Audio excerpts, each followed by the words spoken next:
यानी ज्यादा बात नहीं हुई संडे की आपको उनसे? कैप्टन नागेंद्र की बेटी भी इस वक्त साथ में ही है अपनी माँ के। बेटा बताइए कि आपकी जब पापा से बात हुई, किस दिन बात हुई, क्या बात हुई, क्या उन्होंने कोई ऐसी बात आपसे की थी कि कुछ परेशानी है या कोई चीजें हैं, कोई ऐसा डिस्कशन कभी हुआ? नहीं, ऐसा कुछ नहीं हुआ। कल को मम्मी की क्लास बात हुई थी पापा की, कुछ घर मैंने कल तो कब वापस आना था पापा को, कुछ पता था आप लोगों को, कुछ बताया था उन्होंने? नहीं, उन्होंने कुछ नहीं बताया था उन्होंने। कितने दिन पहले कुसुम जी, कितने दिन पहले वो शिप में गए थे? 18 फरवरी को। और कितने दिन का ये होता है जब एक बार जाते हैं शिप में, तो कितना समय होता है जो शिप में रहते हैं उसके बाद वापस आते हैं? 45 दिन का तो होता ही था। उसके बाद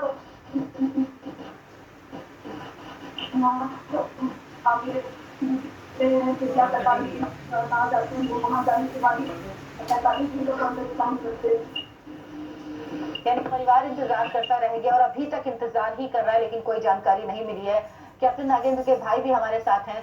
सर ये बताइए कि आपकी क्या कुछ बात हुई है, कुछ आश्वासन दिया गया है, कोई ठोस बात, कोई खबर आप लोगों को दी गई है, और क्या कोई मदद कंपनी की तरफ से अभी तक परिवार को मिली है? जी मैडम, देखिए जिस दिन से मुझे पता लगा था ये लेटेस्ट को, जो कि हमारी कुसुम ने बताया था मेरे को। तो और कुसुम को इनके एक कंपनी ने बताया कि उसमें दूसरी शिप में था कि जहाज डूब गया, क्या आपको पता है? तो घबरा के इन्होंने मेरे को फ़ोन किया। तो जब फ़ोन किया तो फिर मैंने कंपनी को फ़ोन किया, तो कंपनी बताया गया कि जो है अभी हमको सही पता नहीं है, जहाज मिसिंग है। तो मैंने कंपनी वालों ये पूछा कि आप जो बता रहे हो कि आपके 2 क्रू जो है वो ट्यूसडे को मिल गए थे, और जो उन्होंने पूरे आके वो कहानी बता दी कि जहाज सिंक कर गया है और क्या है क्या नहीं। तो आपने जो बुधवार शाम को जाके एफ आई आर कराई है कि हमारा जहाज मिसिंग है, और वो तब कराया जब बुधवार को मैंने जो है इनको कई बार चेजअप किया है कि भाई आपने एफ आई आर क्यों नहीं करा रहे हो, आप चाहते क्या हो। यानी आप कह रहे हैं प्रेशर के बाद ये एफआईआर लॉन्च कराई गई आपके कहने के बाद, लेकिन एक लापरवाही और हुई है। जो 2 लोग इस शिप से बचे हैं, जिनको बचाया जा सका है, कुल 13 लोग थे, कैप्टन नागेंद्र समेत 11 लोगों की अभी कोई जानकारी नहीं है कि वो कहाँ है।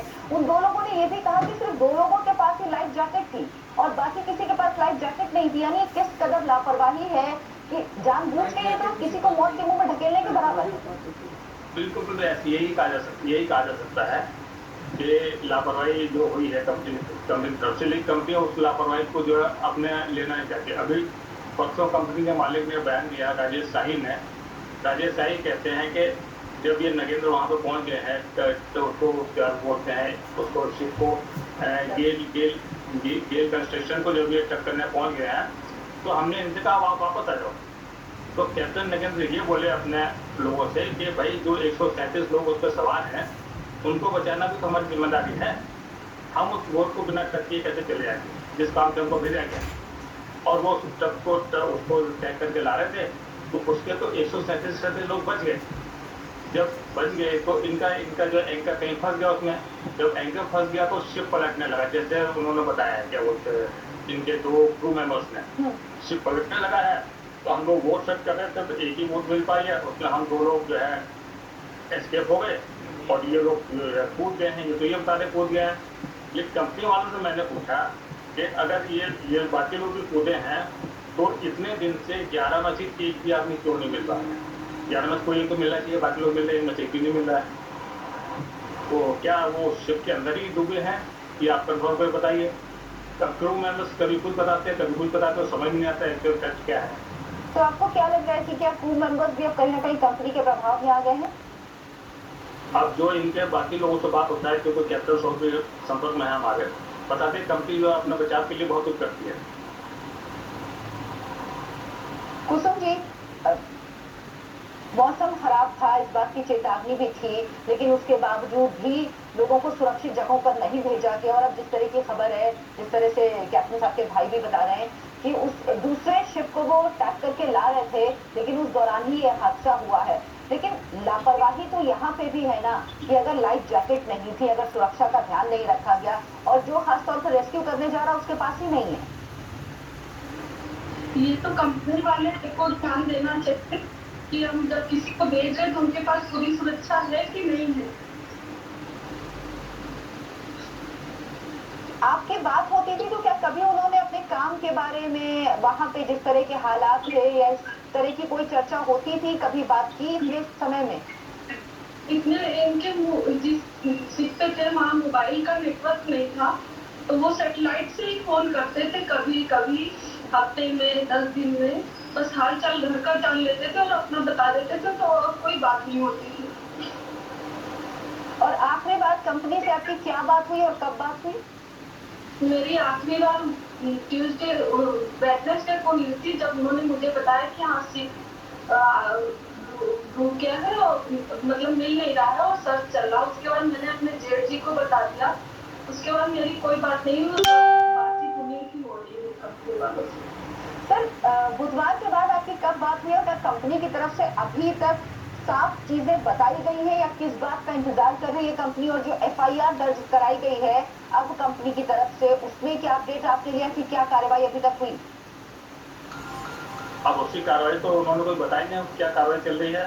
तो एक कंपनी का मालिक ने मेरे को एक पेपर भेजा था, उसमें लिखा हुआ था कि 11 तारीख की शाम को एफआईआर दर्ज हुई है।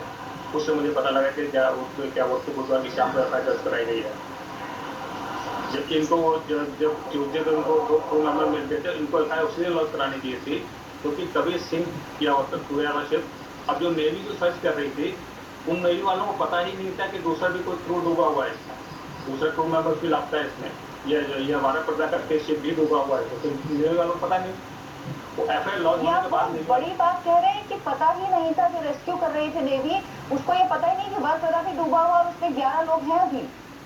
जी मैडम, यही है, क्योंकि एफआईआर लॉन्च होने के बाद ही तो उनके पास समाचार खबर जाएगी कि भाई ये शिप भी लापता है।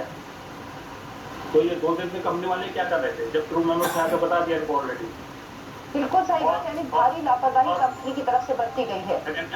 नरेंद्र के बेटे ने मेरे को एक सर्च करके नेट से भेजा था, वो नरेंद्र का बेटा वहाँ पे क्या बोलते हैं नीदरलैंड में, तो उसने ये मेरे को पूरी लिस्ट भेजी थी 13 क्रू मेंबर्स की।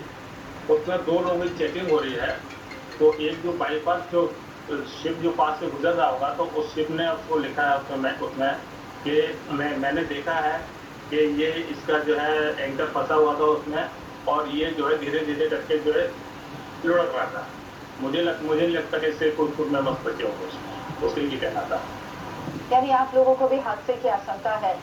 कुसुम जी, हम उम्मीद करते हैं कि आपके पति सुरक्षित हों, वो घर वापस आए, लेकिन समय बढ़ रहा है तो चिंताएं जाहिर सी बात है बढ़ रही होंगी आप लोगों की भी, और हम भी समझ सकते हैं आपका कष्ट, किस दर्द से आप इस वक्त गुजर रही हैं। लेकिन आप क्या कहना चाहेंगी, किससे गुहार लगाना चाहेंगी हमारे इस प्लेटफॉर्म के जरिए कि जल्द से जल्द सुनवाई हो? कम से कम स्थिति क्या है ये तो आप लोगों को साफ पता चले।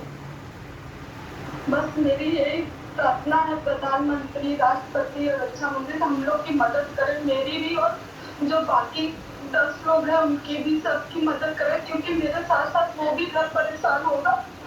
सभी की मदद करें और जल्द से जल्द उनको ढूंढ लिया जाए। चलिए, हम ये उम्मीद करते हैं कि आपकी ये बात जरूर सुनी जाए और जल्द से जल्द आप लोगों की मदद हो। इस परिवार को देखिए जो खुद दर्द में डूबा हुआ है, खुद के आंसू नहीं रुक रहे, लेकिन चिंता बाकी 10 परिवारों की भी है, क्योंकि वो भी इसी तरह से आंसू बहा रहे होंगे, वो भी अपने को ढूंढ रहे होंगे।